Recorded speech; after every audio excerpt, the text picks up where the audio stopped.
저녁에 저희들을 예배당으로 부르시고 함께 말씀 안에서 교제하게 하여 주심을 감사드리옵나이다.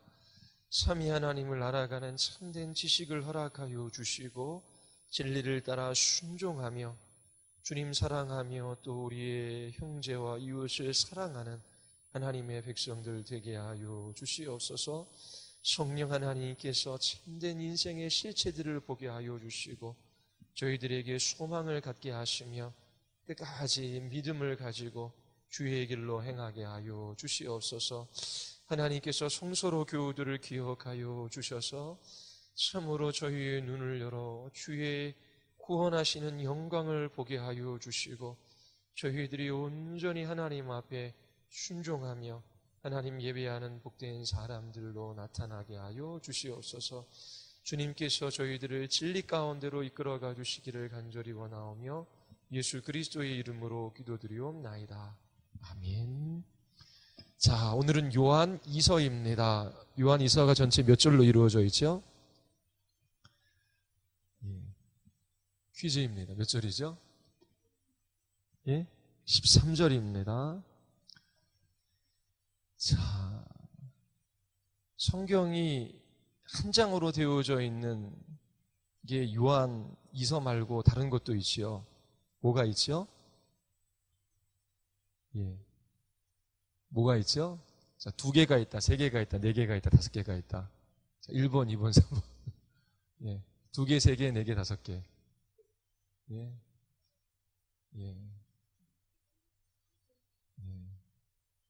자, 빌레몬서, 유다서, 요한 2서, 요한 3서. 요한 2서, 요한 3서, 유다서가 4개입니다. 근데 이게 뭐 장개념은 중세 이후에 생긴 거거든요. 그래서 어쨌든 뭐 이렇게 1장으로 이제 저희들이 지금 가지고 있으니까요. 중요한 건 아닌데, 뭐 당시 성경은 파피루스에 기록되었지요. 파피루스가 이제 2손 포갠 크기 정도가 된다 그럽니다. 그러니까 이 요한 2서는 서신인데 그 파피루스 한 장에 이 내용이 다 들어갈 수 있었겠지요. 우리가 지난 주에는 요한 1서에 대해서 배웠습니다. 요한 1서에서 기억해야 될 중요한 단어 2가지. 3단어도 있고 2단어도 있는데요. 2단어. 하나가 미혹이라고 하는 것이죠. 미혹이라고 하는 단어입니다. 교회 안에 거짓된 가르침이 있기 때문에 그래요. 자, 미혹해 하는 자, 적그리스도 이단들이 교회에 항상 있습니다. 지금들도 있어요. 여러분, 지금 교회 안에 뭐 구원파 아니면 신천지, 뭐 통일교 아니면 뭐 장말적인 하나님의 교회, 그런 것들은 다 이단으로 알고 있지 않습니까? 근데 교회 안에 들어왔지만 이것이 이단인지 알지 못하는 그런 그릇된 사상과 그릇된 가르침이 교회에 많이 퍼져 있습니다. 그것들에 관해서 함께 말씀을 또 배울 날이 있겠지요. 초대교회에서부터 지금에 이르기까지 거짓된 가르침, 미혹해하는 자들은 항상 있어 왔습니다. 자, 이렇게 거짓된 가르침으로 교회를 미혹해하는 사람들을 대적하고 또 잘못된 길로 가는 사람들을 이끌기 위하여 자, 하나님의 바른 말씀들이 필요하죠. 또 하나의 단어가 이제 분열이었습니다. 교회 안에 이제 갈등이 일어났던 것이죠. 자, 3단어로 하면 요한일서 전체가 이제 그 각기의 주제로 반복이 되어지는데 지난주 이제 3개 단어로 살펴봤습니다. 참된 그리스도인과 거짓된 그리스도인들을 구별하는 시금석이기도 해요. 첫 번째가 뭐였었죠? 첫 번째가 진리, 교리, 예수 그리스도에 관한 진리, 이 교리의 문제가 이 교회 안에 있었습니다. 자, 참된 그리스도인과 거짓된 그리스도인과 구별할 수 있는 특징 첫 번째 진리, 예수 그리스도에 관한 진리를 요한일서에서 이야기해요. 자, 거짓된 그리스도인들은 예수님의 성육신을 부인했지요. 영지주의의 영향을 받아서 그랬습니다. 자, 두 번째 특징이 뭐죠? 참된 그리스도인의 특징? 진리를 따라 순종하는 삶을 살아가는 것입니다. 세 번째는 사랑이라고 하는 것이죠. 그래서 요한일서는 이 세 가지 주제로 뭐 다른 주제들도 나와요. 그런데 크게는 진리, 예수 그리스도에 관한 진리, 그 다음에 순종, 사랑, 이 세 가지 주제로 이제 반복이 됩니다. 자, 오늘은 요한 2서를 살펴볼 텐데요. 자, 요한 2서 1장 1절 우리 같이 한번 보겠습니다. 요한 2서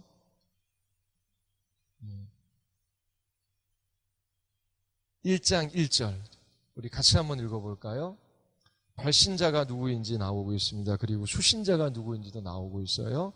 우리 같이 한번 읽어보겠습니다. 시작.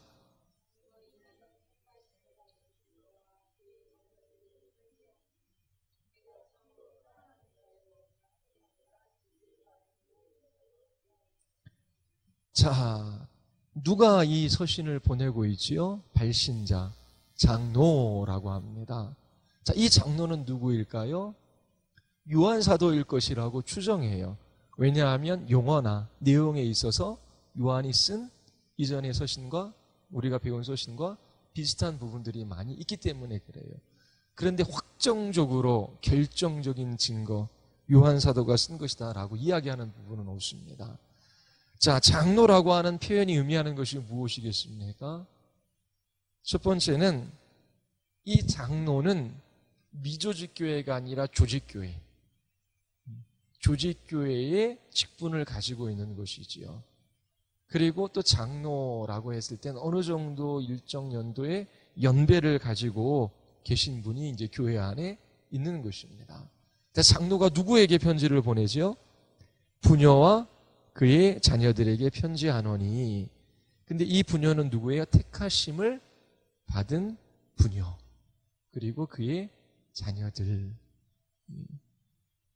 자, 이 택하심을 받았다라고 하는 것이 얼마나 놀라운 일인지 경험해 보신 적 있으십니까? 제가 어느 주석서를 읽어보다가 보니까 그런 이야기가 나오더라고요. 그 소아시아 지방의 한국인들이 이제 여행을 가서 터키 그쪽이겠지요. 그래서 뭐 이제 그 유적지를 살펴보는데 다 기독교랑 관련이 많이 있잖아요. 근데 어느 이제 교회 유적지를 가 보니까 이제 십자가에 이제 못 박히신 예수상이 있는 거예요. 근데 한국 관광객들이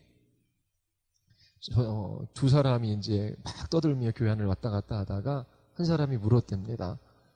저 사람이 예수 맞나? 예수 맞겠지?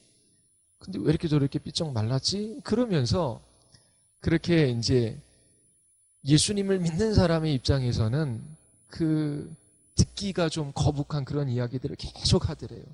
그래서 무엇인가 한마디 하려다가 마음속에 나는 이처럼 예수님이 믿어지는데 저들은 예수님을 알지 못하고 있구나.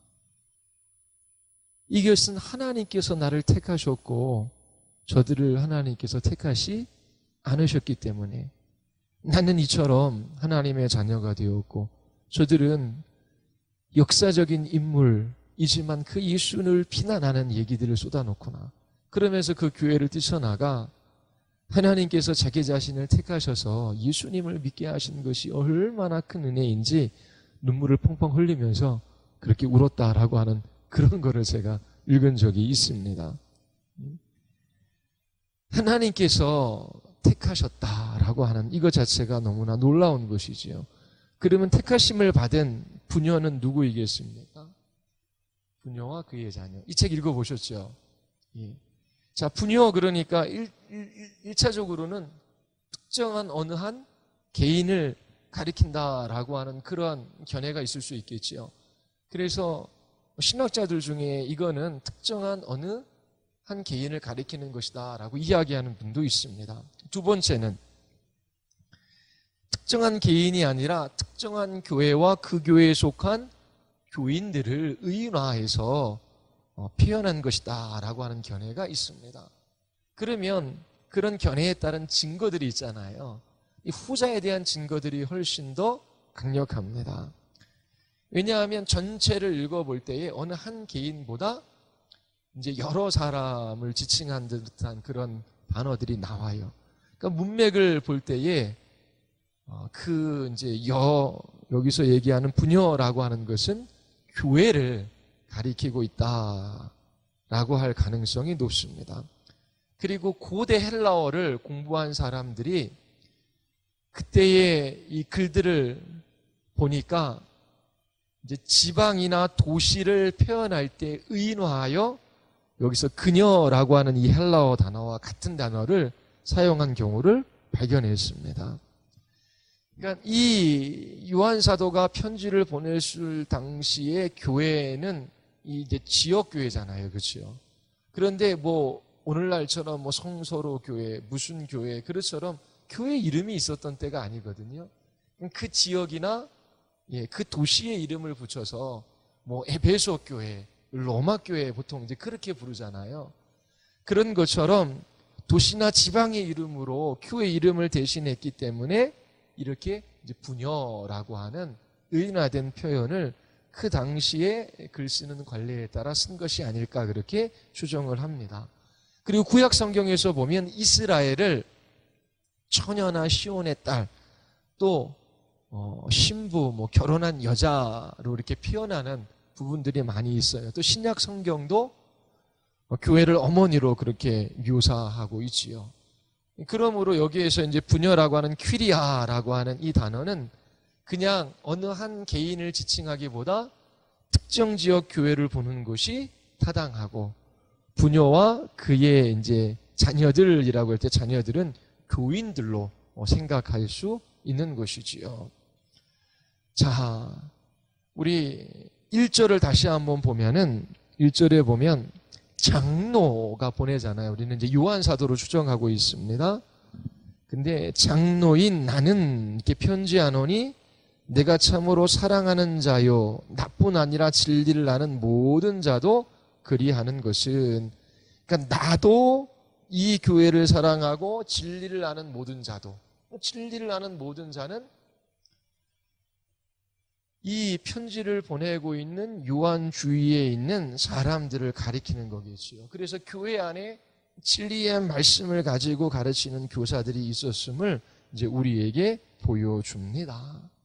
그러니까 발신자라는 이 요한 사도뿐만 아니라 그 편지를 보내는 그곳에 진리를 아는 많은 사람들이 있고, 그들이 이제 이처럼 이 교회를 이제 사랑한다라고 하는 표현을 쓰고요. 또 1장 4절 한번 보겠습니다. 우리 같이 한번 읽어볼까요? 다 같이 시작.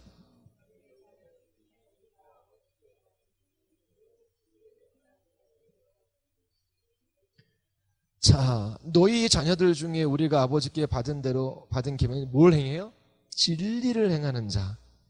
그러니까 이 서신을 보내는 요한 사도뿐만 아니라 그와 함께 있는 사람들도 어떤 사람? 진리를 알고 있는 사람이고, 또 이 편지를 받는 그 교회에도 이 진리를 알고 행하는 사람들이다라고 하는 것을 이제 우리에게 보여주고 있습니다. 편지를 보내는 자나 받는 자 모두 어디 가운데 있다? 진리 가운데 있다라고 하는 것이지요. 자, 그러면은 이 편지의 구조가 어떻게 되는지 잠깐 살펴보고 왜 이것을 기록했는지 여러분들에게 말씀을 드리겠습니다. 13절밖에 안 되지요. 자, 우리 같이 한번 읽어보겠습니다. 자, 1절서부터 3절까지는 교제의 기초가 무엇인지, 함께함의 기초가 무엇인지 우리에게 알려줘요. 우리 1장 1절서부터 3절까지 우리 같이 한번 읽어볼까요? 장로인 나는 택하심을 받은 부녀와 그의 자녀들에게 편지하노니 내가 참으로 사랑하는 자요 나뿐 아니라 진리를 아는 모든 자도 그리하는 것은 우리 안에 거하여 영원히 우리와 함께할 진리로 말미암음이로다. 은혜와 긍휼과 평강이 하나님 아버지와 아버지 아들 예수 그리스도께로부터 진리와 사랑 가운데서 우리와 함께 있으리라. 자, 편지를 보내는 쪽이나 받는 쪽, 그렇게 함께 사랑의 관계 속에 있지요. 그렇게 사랑하며 교제할 수 있는 그 기초가 무엇입니까? 진리라고 하는 것을 우리가 볼 수 있어요.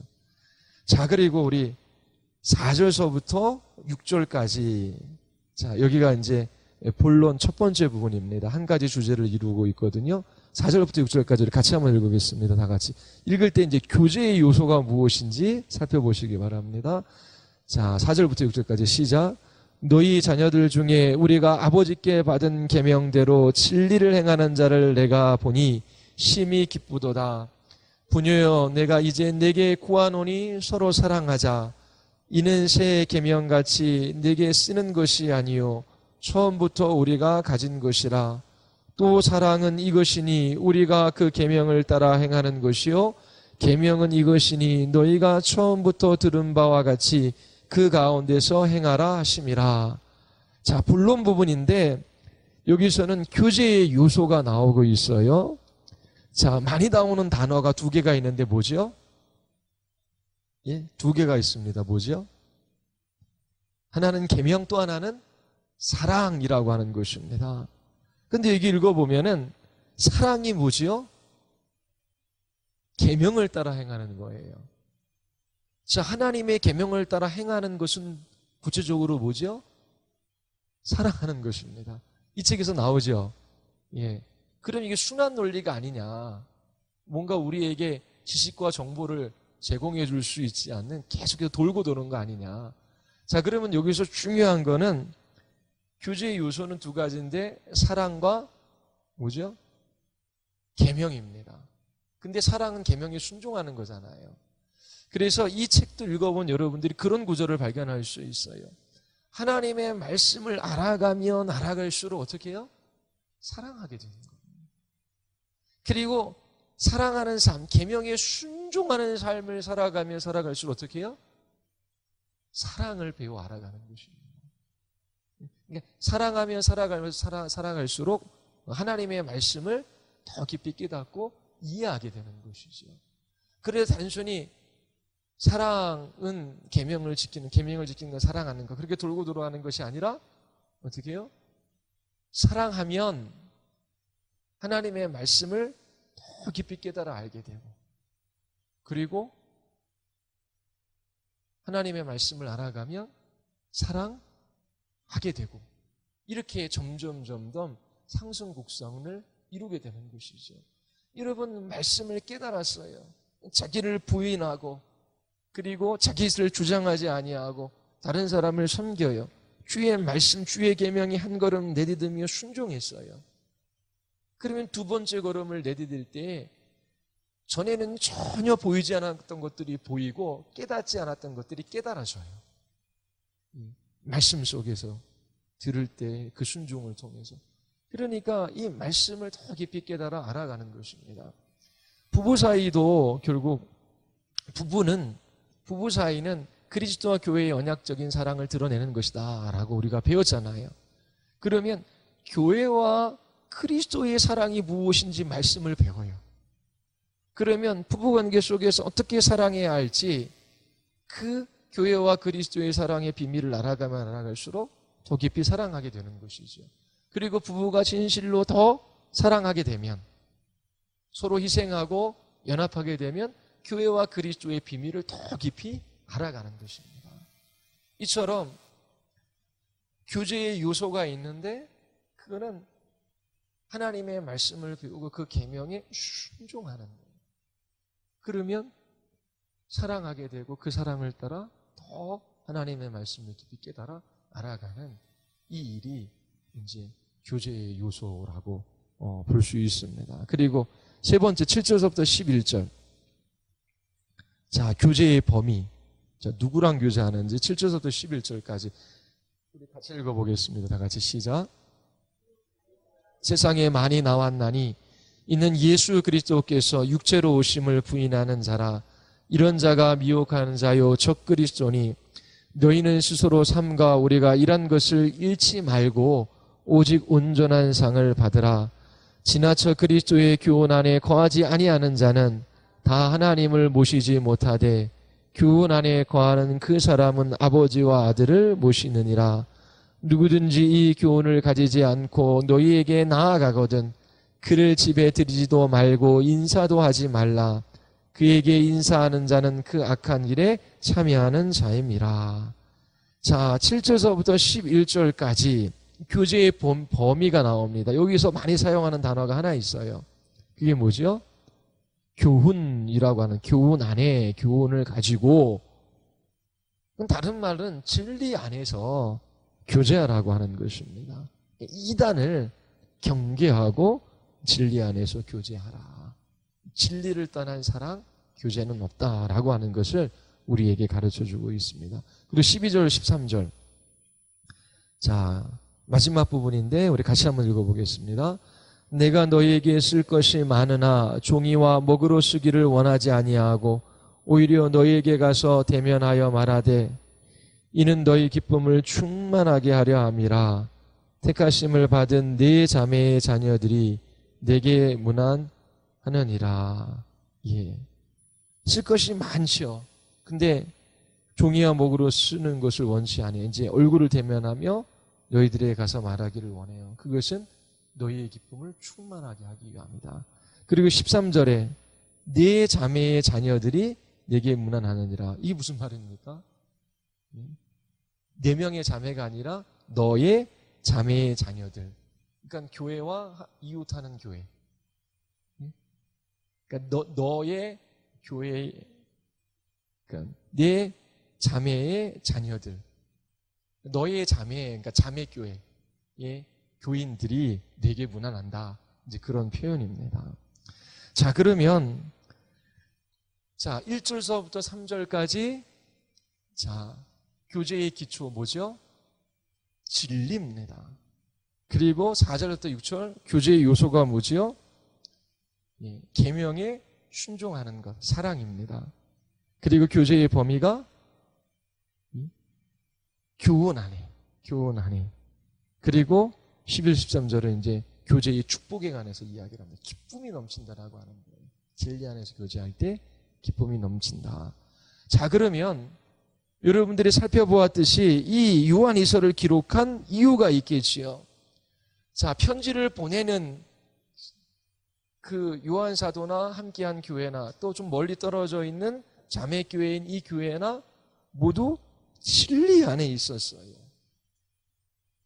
그런데 이 편지를 받는 교회 쪽에 문제가 생긴 것입니다. 바로 미혹자의 영향으로 말미암아 진리를 떠나가는 사람들이 생긴 거예요. 예수 그리스도와 또 그분이 세우신 사도들로부터 받은 그 말씀을 떠나가는 사람들이 생겼어요.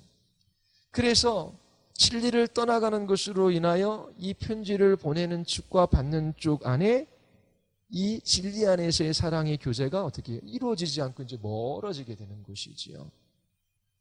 그래서 장로는 교회의 편지를 써서 진리 안에서 행함으로 서로 사랑하자라고 하는 이 권면을 이 편지에서 하고 있는 것입니다. 요한일서 1장 5절 보십시오. 부녀여 내가 구하노니 서로 사랑하자. 서로 사랑하자라는 말의 의미가 무엇입니까?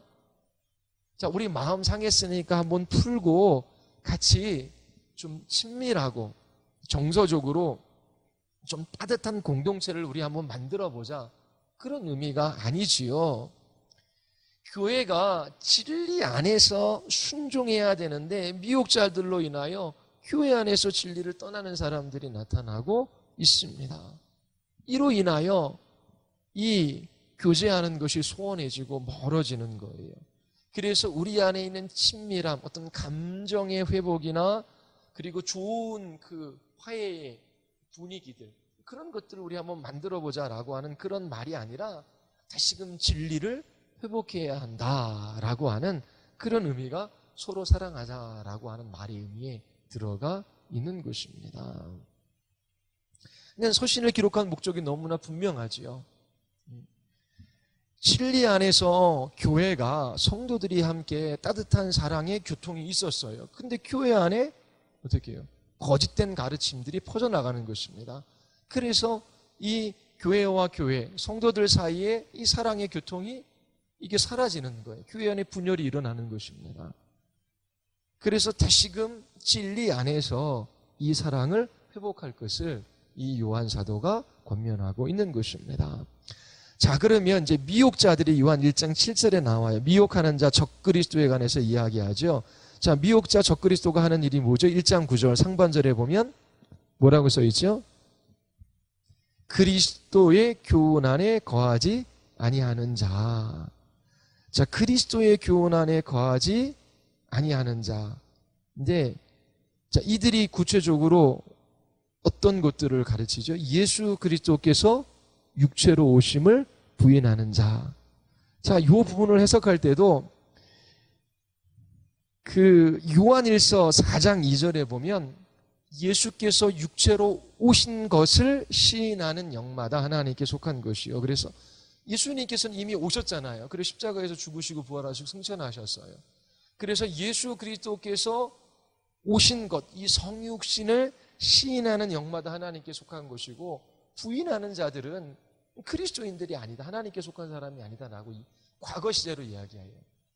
예수 그리스도께서 육체로 오신 것. 그런데 여기에서는 예수 그리스도께서 육체로 오심을 현재 시제로 이야기해요. 그래서 이걸 해석할 때도 예수 그리스도께서 육체로 오신다라고 하는 이 현재적 표현은 이 성육신 사건이 초시간적인 사건이기 때문에, 그러니까 오늘날 우리에게도 경험되어진 사건이잖아요. 그렇죠? 초시간적인 사건이기 때문에 현재로 표현했다라고 주장하는 사람들이 있어요. 그러면 왜 일서에서는 과거로 표현했을까요? 잘 설명이 안 돼요. 그러면 예수 그리스도께서 육체로 오심을 이라고 했을 때에 이거는 예수 그리스도의 다시 오심, 육체로 예수님께서 다시 오실 것이다, 재림에 대한 부인이죠. 우리가 눈으로 본 그대로 예수님께서 육체를 가지고 다시 오실 것이다 라고 하는 이 사실을 부인하는 그 의미를 가지고 있다라고 그렇게 해석해 볼 수 있습니다. 그런데 더 중요한 건 뭐예요? 결국 예수 그리스도께서 우리와 같은 육체를 가지고 계시다라고 하는 이 사실을 부인한다라고 하는 것이죠. 이것이 중요한 포인트입니다. 예전에 예수님의 초림이든지 재림이든지 예수님 어떻게 육체를 가지고 계시잖아요. 근데 이 예수 그리스도께서 육체를 가지고 계시다라고 부인하는 사람들이 이 시대에 있었어요. 왜냐하면 육체는 열등한 것이고 악한 것인데 하나님이 육체를 입었다라고 하는 것은 있을 수 없는 일이다라고 그렇게 사람들이 생각했던 것이지요. 그런데 예수 그리스도께서 육체로 오신 것을 부인하면 어떤 일들이 생겨요? 대속의 교리, 이 십자가의 죽으심, 이것은 아무런 효과가 없습니다. 그리고 예수 그리스도의 그 사랑, 그것도 어떻게 증명할 길이 없는 것이지요. 육체로 오신 것이 가연서, 가짜인데요. 가짜 몸인데요. 그래서 이처럼 기독론 예수 그리스도의 성육신, 그분이 육체를 가지고 있다라고 하는 이 사실을 부인하는 그러한 미혹자들이 교회 안에 있었던 것입니다. 그리고 예수 그리스도 육체로 오심을 부인하는 자라, 이 부인한다라고 하는 것은 공동체의 신앙 고백이 있어요. 자, 우리도 매 예배 때마다 신앙 고백하죠. 사도신경으로 신앙을 고백합니다. 그런데 이 공동체의 공동된 고백을 따르지 않는 사람들을 의미하는 것입니다. 자, 오늘날의 사도신경은 캐톨릭도 고백하고 다 고백하니까 최소한의 이제 그 신앙의 고백이지요. 그런데 개신교에서는 그거보다 더 나아가서 예수 그리스도의 성육신 캐톨릭에서도 믿어요. 그런데 오직 예수 그리스도, 그분만이 우리의 유일한 구원으로 충분하고 예수 그리스도만이 필요하다라고 하는 그 입장을 취하고 캐톨릭은 구원에 있어서 예수 그리스도 플러스 공론의 행위가 더해지는 것이죠. 그래서 캐톨릭과 함께 갈 수가 없는 거예요. 자, 그리고 이 미혹자들의 특징이 뭐냐면 10절 한번 보십시오. 10절 같이 한번 읽어볼까요? 다 같이 시작.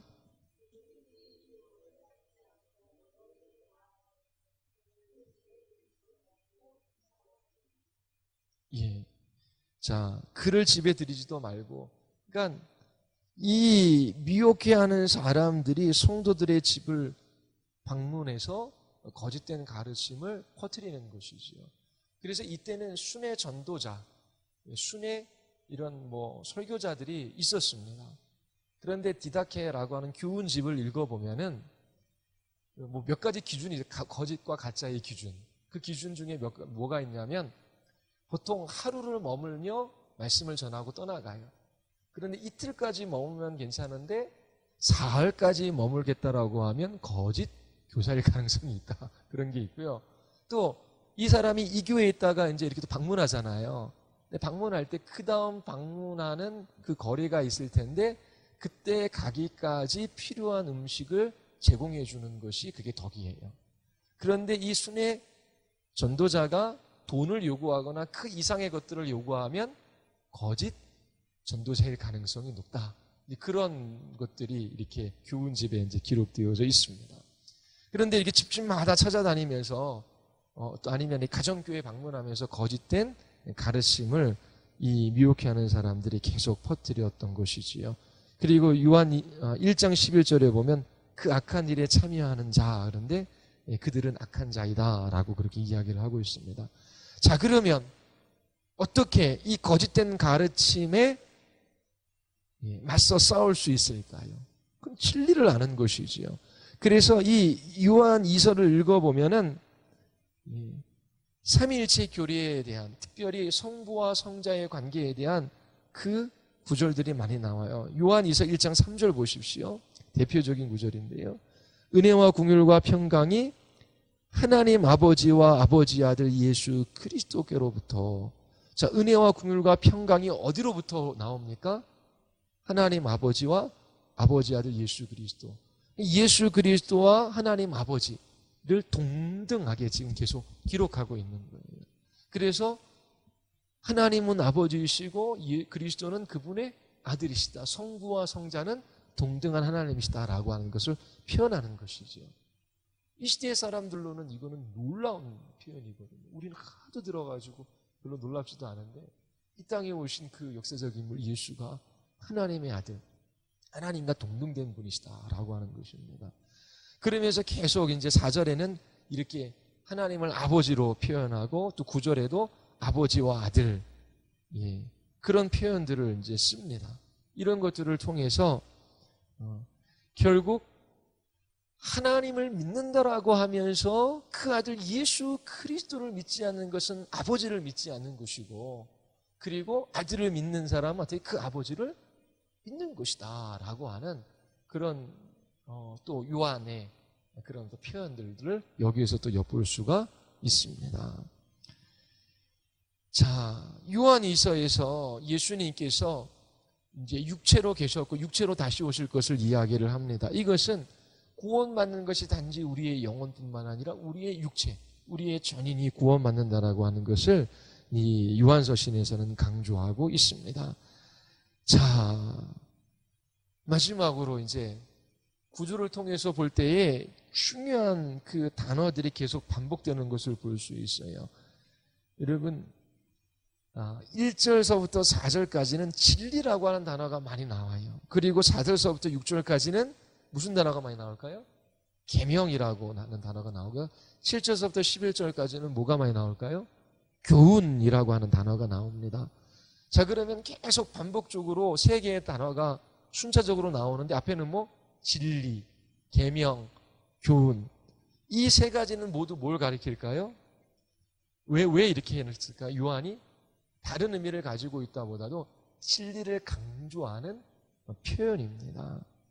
자, 그러면 이 요한 사도가 진리를 강조하고 있어요. 진리 안에서 이제 교제하고 사랑하는 것입니다.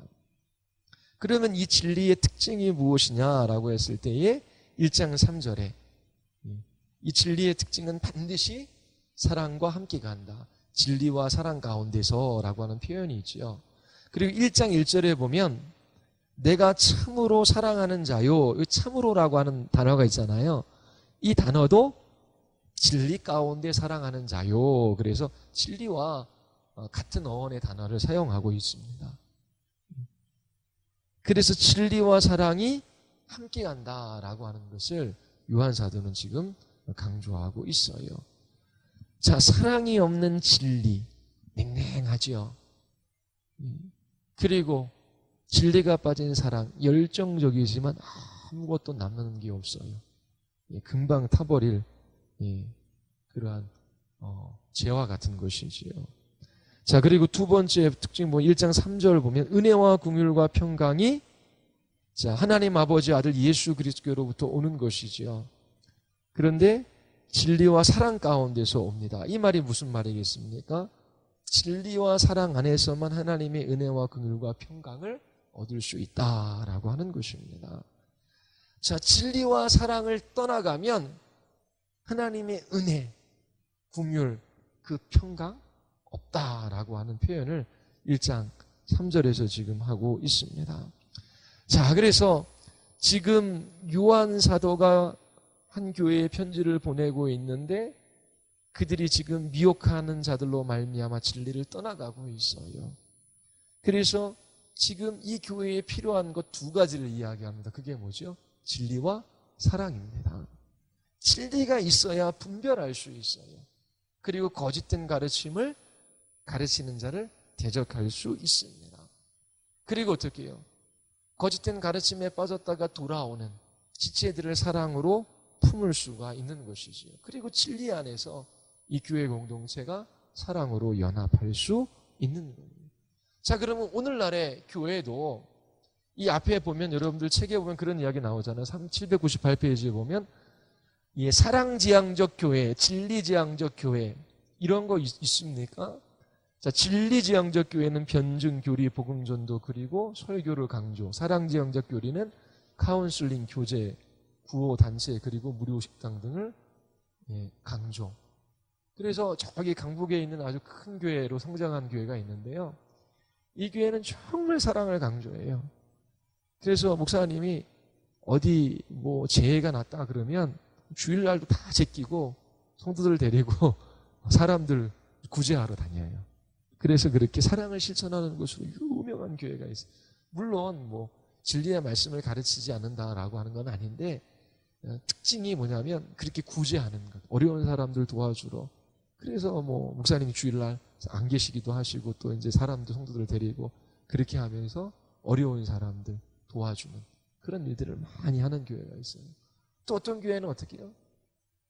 그렇게 저희 교회처럼 신앙 고백서도 배우고 책도 읽고 많이 배워요.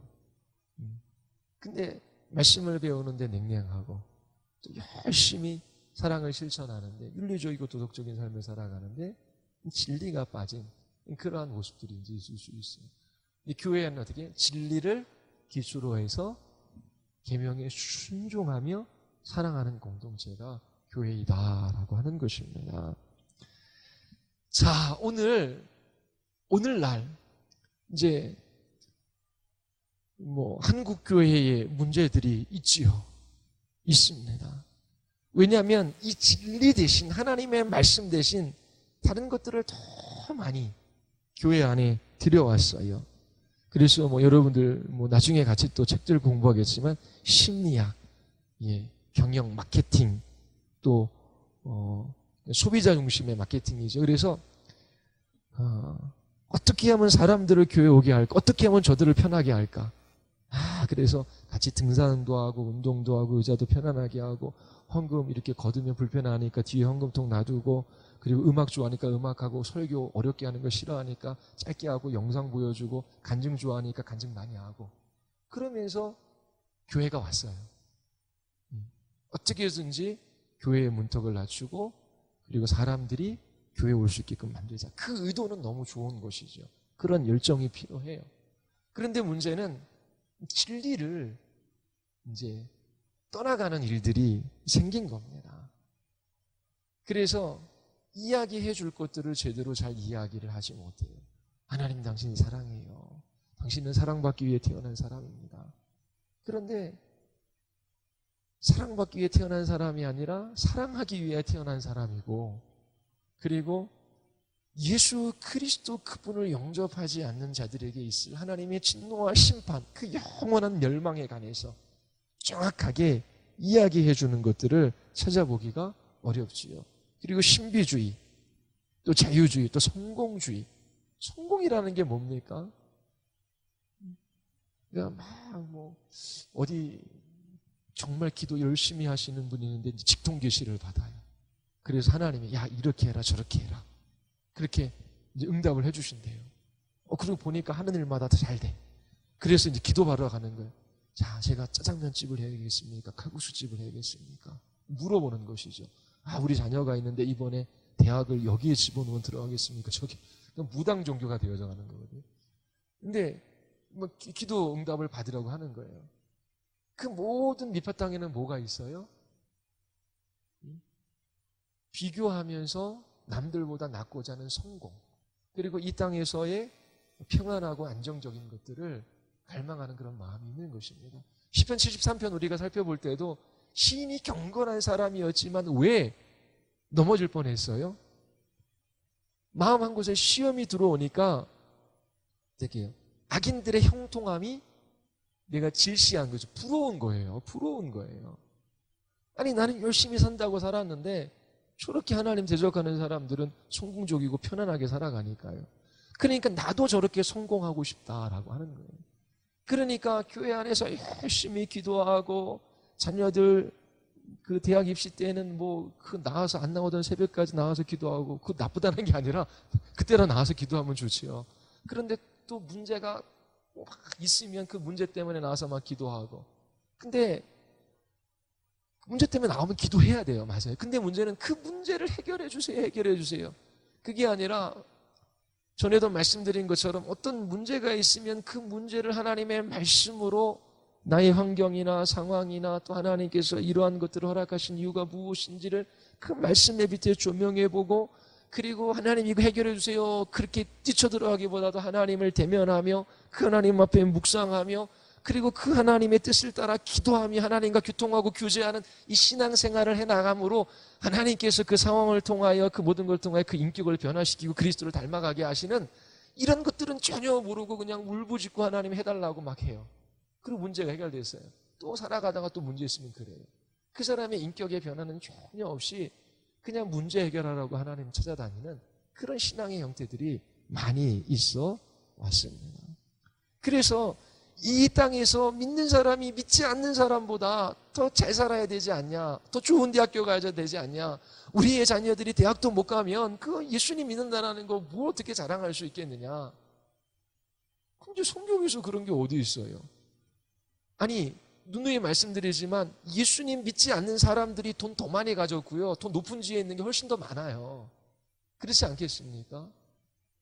그러니까 성공의 개념 자체를 이 땅에서의 세상 사람들처럼 살아가는 것. 다른 사람들 30평짜리 아파트 뭐 30대에 샀으면 또 뭐 40대는 더 늘려가고 그렇게 따라가는 것도 아이들 다 학원 보내 제가 이렇게 얘기하면 또 잘못 생각하시면 학원 보내주시오. 돈 있으면. 그거 문제 삼는 게 아니잖아요. 그렇죠? 근데 다 따라서 하면서 막 뭐 엊그저께도 우리 화요 스터디 할 때 우리 같이 교제하면서 어느 한 집안 그 인서울 시키려고 1억 썼다고. 예, 과외비로 1억 해서 우리 성공했다고 그랬다는데요. 응? 돈 있으면 1억 써서 뭐 공부시킬 수 있죠. 그런데 그게 이제 하나님의 말씀에 빛에 비추었을 때 이게 이제 넘어서느냐 마느냐라고 하는 것이죠. 그러면서 그게 성공인 줄 알고, 뭐 여러분들도 교회 신앙생활 잘하고, 뭐 저 집 아들은 의대 갔대, 뭐 연고대 갔대, 저 집 애들 이번에 대기업에 딱 들어갔대. 야, 엄마가 그래도 날마다 새벽기도 하니까 아이들이 잘 되는구나. 그런 얘기 좀 들어보시지 않았어요? 그게 전부예요. 그게 아니라 그리스도인의 성공이 뭐냐라고 하는 거. 결국 이 땅에서 사랑이라고 하는 것은 자기 희생이 필요하거든요. 자기 부인이 필요하고 자기 죽음이 필요한 길이에요. 그래서 자기는 죽고 그리스도가 살고 또 자기의 유익보다 공동체의 유익을 구하고 다른 사람들을 돕는 그 삶을 살아가는, 그렇게 살아갈 수 있는 그 근원이 있어요. 결국 하나님 나라의 백성이기 때문에, 주님의 나라가 있기 때문에 다른 방식, 다른 삶의 가치가 우리에게 주어진 거예요. 그러면 우리 아이들도 이 땅에서 공부해야 되죠. 해야 되죠. 근데 그것도 재능이 있는 것이고, 그런데 그렇게 대학교 가서 이렇게 순서 밟아가지고 남들이 부러워할 만한 자리에서 그게 성공이 아니라 하나님의 말씀에 순종하는 충성스러운 주의 백성, 주의 자녀, 주의 일꾼이 되냐라고 하는 것입니다. 주님의 나라를 위하여 살아갈 수 있는 주의 백성들로 충성스러운 삶을 살아가느냐라고 하는 것이 하나님의 백성으로서의 성공적인 신앙생활이죠. 그리고 성공적인 신앙생활 13편 두 가지 배우셨잖아요. 하나님의 선하심을 절대적으로 신뢰하고 자기 자신이 하는 일들을 신뢰하지 마라. 그러면서 하나님 앞에 충성스러운 삶을 살아가는 그것이 필요한 거예요. 오늘날 교회에 여러분 교회 신천지 들어왔습니까? 통일교 들어왔습니까? 아니면 장말절교 하나님의 교회 들어와가지고 교회를 어지럽힙니까? 그런 건 다 분별돼요. 다 분별이 되는데 성서로 교회 이름 얼마나 좋습니까? 우리 전통 우리 신앙의 선배들이 항상 했던 오직 성경, 오직 은혜, 이 은혜의 부유함, 오직 믿음, 오직 그리스도, 오직 하나님께 영광. 이 모든 풍성한 신앙의 비밀들이 있어요. 그런데 이게 아니라 기도해서 기도를 받고 또 무슨 문제를 해결해서 이렇게 잘 되고 그다음에 이렇게 했더니 어디 투자했더니 아파트가 몇 년 새에 몇 억 오르고 하나님 감사합니다. 그게 신앙생활 안지를 살아가는 거죠. 그러니까 이 세상에서 그리스도인들이 세상 사람 말로 세상 사람들이 보기에 성공하는 거예요. 교회잖아요. 그러면 제가 성공한 목회자가 되려면 어떻게 됩니까? 성공한 목회자. 자, 저희 강남 14에 25개의 교회가 있어요. 어떤 교회가 성공한 교회입니까? 서울시 앞에 빌딩 딱 올리고 교인이 그냥 크게 해가지고 1,000명, 2,000명, 3,000명, 5,000명 1,000명, 2,000명 되면 1,500명 되면 내가 저치 교회라 그러나요? 딱 되고 그리고 목회자 사택서부터 차 사업부터 해가지고 딱 하고 그리고 또 딱 어려운 교회 돕고 막 그러고 하면서 그게 성공이잖아요. 그 목회자들도 그것을 향해 달려가는 것이지. 주님의 나라를 위하여 충성된 일꾼으로 부르신 그 자리 속에서 그것을 지킴이 하나님 앞에 이 진리를 기초로 해서 사랑하며 주님의 다스림을 따라 주의 나라를 위하여 살아가느냐라고 하는 것입니다. 그러니까 종교생활 하는 사람은 고난이 오면 알아요. 고난이 오면. 힘든 일이 오면 알아요. 그러니까 하나님께서 고난을 허락하시잖아요. 우리의 유익을 위하여. 근데 고난 가운데 힘든 사람은 배교의 삶을 살아가는 거죠. 주님을 떠나가는 것이지요. 신앙생활 하는 사람들은 그곳에서 주님을 만납니다. 그리고 고난이 나에게 유익이었다라고 고백을 해요. 교회 안에서 좋은 관계, 그리고 자기 개발, 또 긍정적인 어떤 그런 가치, 또 이 세상 믿지 않는 가정들보다 조금 더 잘 사는 성공주의, 이런 것들은 기독교 신앙이 아닙니다. 근데 이런 것들이 교회 안에 다 들어와 있잖아요. 그러니까 죽을 때까지 싸워야 되거든요. 우리의 옛 성품, 악한 사단, 그리고 이 세상. 보십시오. 지금도 직장 다니면서 힘들잖아요. 힘드니까 다 손 놓잖아요. 근데 저도 잘 못 배웠어요.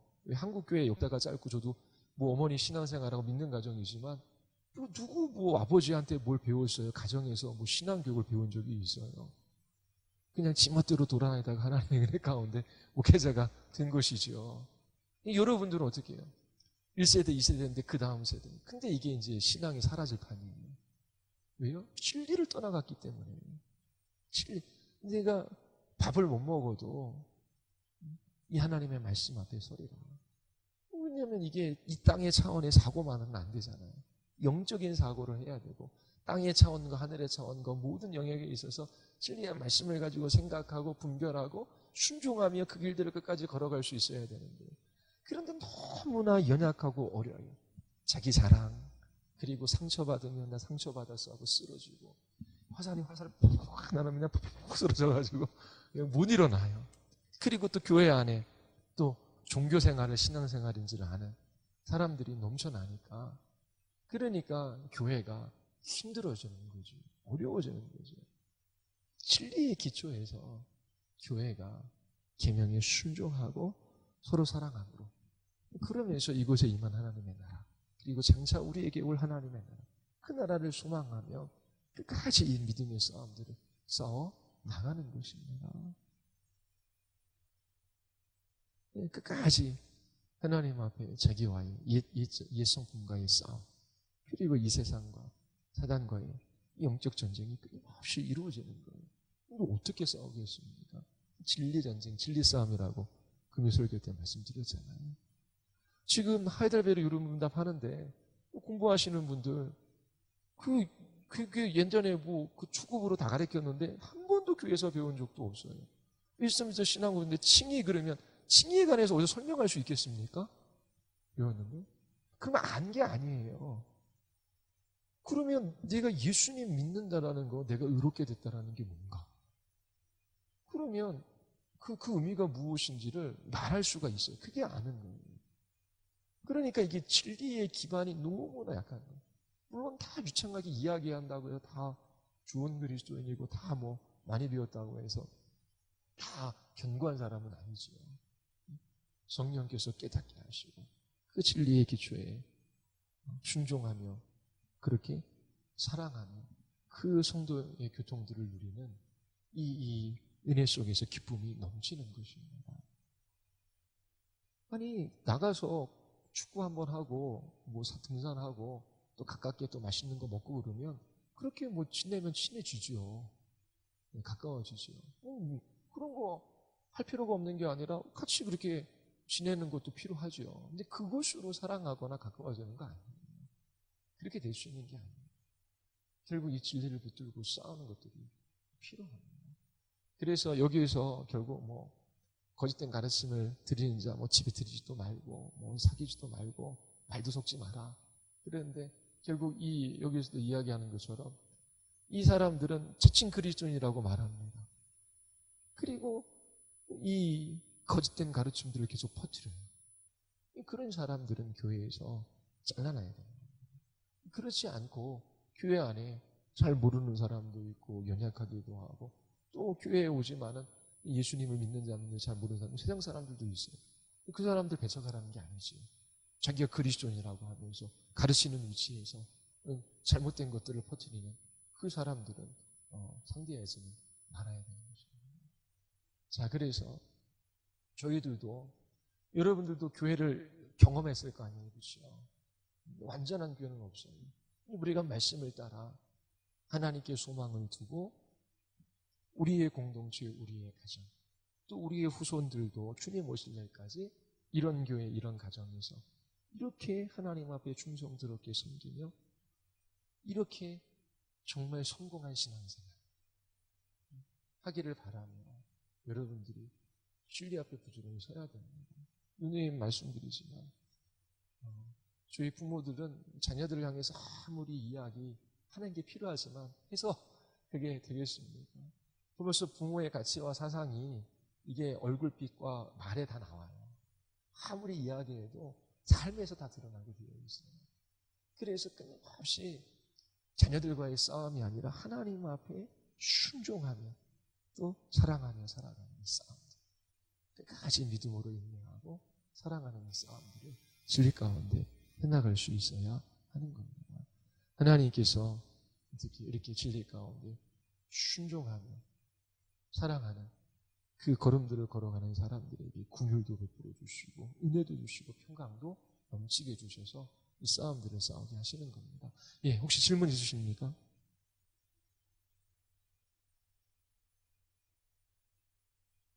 자, 없으시면 우리 같이 기도하고 마치겠습니다. 우리 같이 기도할 때 하나님, 주님이 부르시는 그 마지막 순간까지 삼위일체 하나님 돌아가게 하시고 하나님이 행하시는 놀라운 구원의 일들을 더 깊이 깨달아 알게 하여 주시며 저희들이 그 진리 안에서 순종하게 하시고 또 참으로 자기 부인과 자기 희생의 삶을 살아가게 하여 주시옵소서.